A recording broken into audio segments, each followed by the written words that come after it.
Hey everybody, it's Edwardo here with your... Okay, yep, it's still Saturday. Estimates update. We're doing it late. My apologies. It is absolutely crazy behind the scenes over here at Cinema Draft, so bear with us. And we've had movement. So Jaybird, number one call, she has vaulted from a tie, or from fourth place all the way into first. It's tightly bunched up here among the top four. We'll take a look at what his call sheet is up to in a second. And this three-way tie for second is actually broken by me. By second tiebreaker, it looks like I have nailed exactly the... We all tied in the first tiebreaker at 80%. In the second tiebreaker, I nailed it exactly so far, 8.4. That's right. Versus their 8.3, which means that they actually go, the Gamble 24x7 and Jaybird both go into a tie for third, essentially, which is second place money, as I am a Cinema Draft employee and am ineligible to win my own money. So they tie for second and third, or second place, which takes up third place money, which means they're both getting $17.50 each. Follow all that? We'll check my math at the end. So far, but this, of course, it's not all the way done yet. There's still moves to be made. G24, the homie, is lurking to try to jump not only the logjam at second, but also still has a shot at first. And then also the low ball, where it looks like we are tied. And let's see if who breaks the tie. I do believe I break the tie, which would mean that I would win the low ball bonus and I would roll that sucker into the next prize pool. Yeah, it's not bad. Oh, and I have an announcement about that as well. You know, actually, we'll do it now, and I'll remind us at the end. Because of all of the behind-the-scenes stuff going on at Cinema Draft, we will not be having a game next week. We will return the following week. Actually, no, I'm sorry. We will return in 2 weeks. There we go. So we're taking 2 weeks off after this game. Please don't miss us too hard, but we will come back in full strength with another game. And so actually, in light of that, if we end up tying for the low ball bonus, why not? Fine, I'll give you the low ball bonus, G24. But we still have 2 more days of action to go. So let's get into it. What does the perfect call sheet look like? It looks like 14-20. I was afraid our scoring was a little low starting off on Thursday, but it's picked up a little bit. You've got a headliner from 0. You've got the best friends, Brandon Scannell and Zoe Levine, I think it's Levin, from Bonding. And let me tell you about Bonding real quick. I enjoyed the hell out of this show. Bonding is fun. Bonding is a ride. I mean, it's only 20 minutes an episode, and they've only done 8. Last year, in their first season, they only did 7.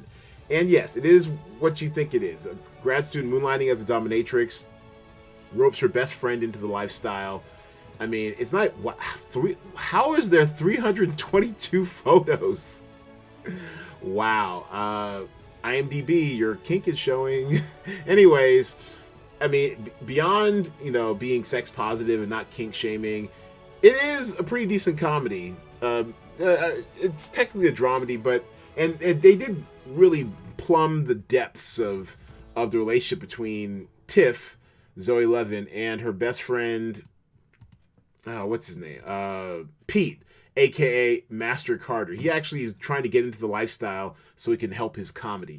But I really enjoyed, and I do mean really enjoyed, season 2. It is such an upgrade on season 1, and I enjoyed season 1 just fine, but they really did go for the drama in the dramedy this season, and it is very worth your while. There's so much to be learned and said about possession and ownership and consent and permission and the nature of friendship. Like, most relationships, friendships usually tend to be unequal. I mean, we're human beings. We're dynamic. Relationships are dynamic. We don't all, we don't all feel the same way about each other at the same time all the time.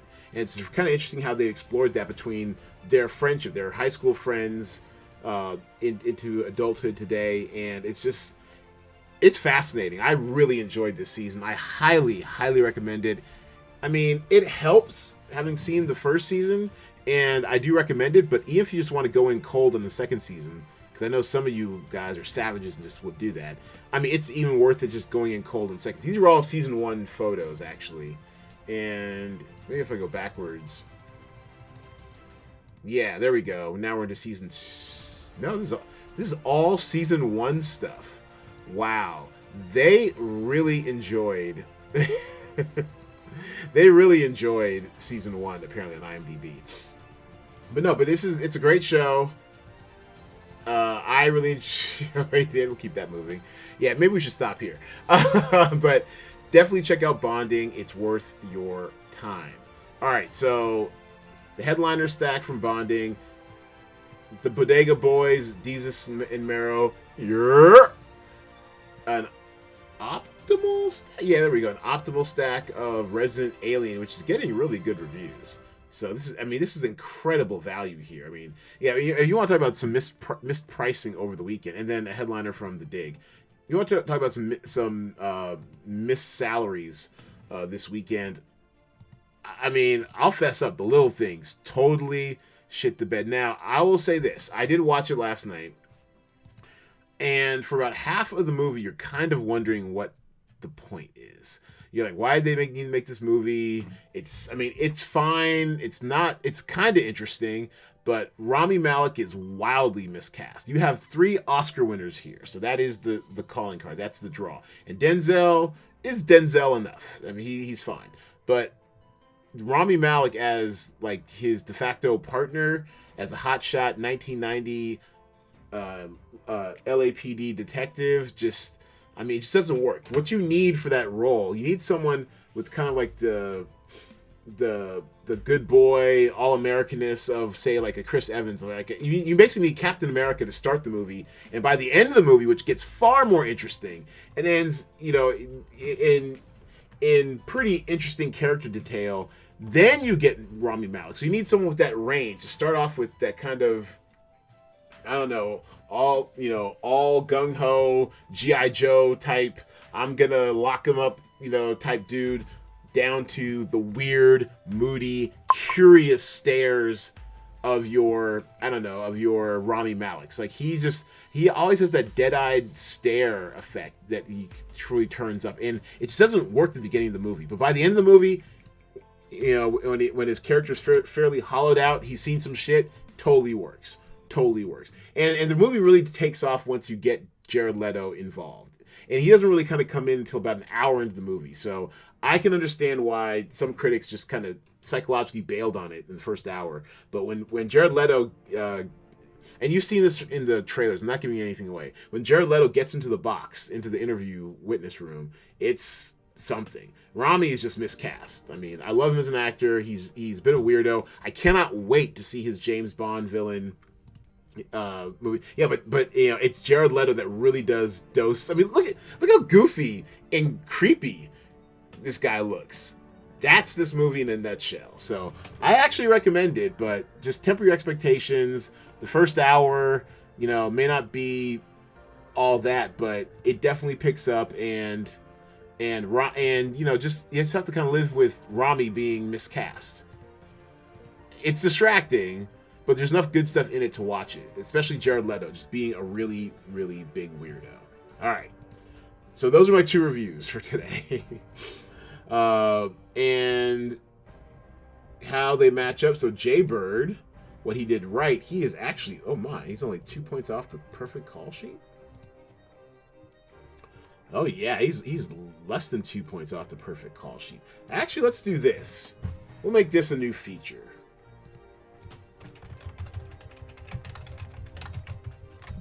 perfect call sheet. Low ball call sheet. Yeah, let's make those features. Actually, I'll trust it up a little bit more before I release this. But yeah, let's do that. There we go. And then let's do this.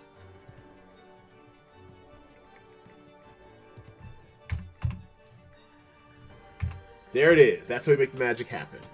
All right. And yeah, I'll fill out the rest later. Okay, cool. So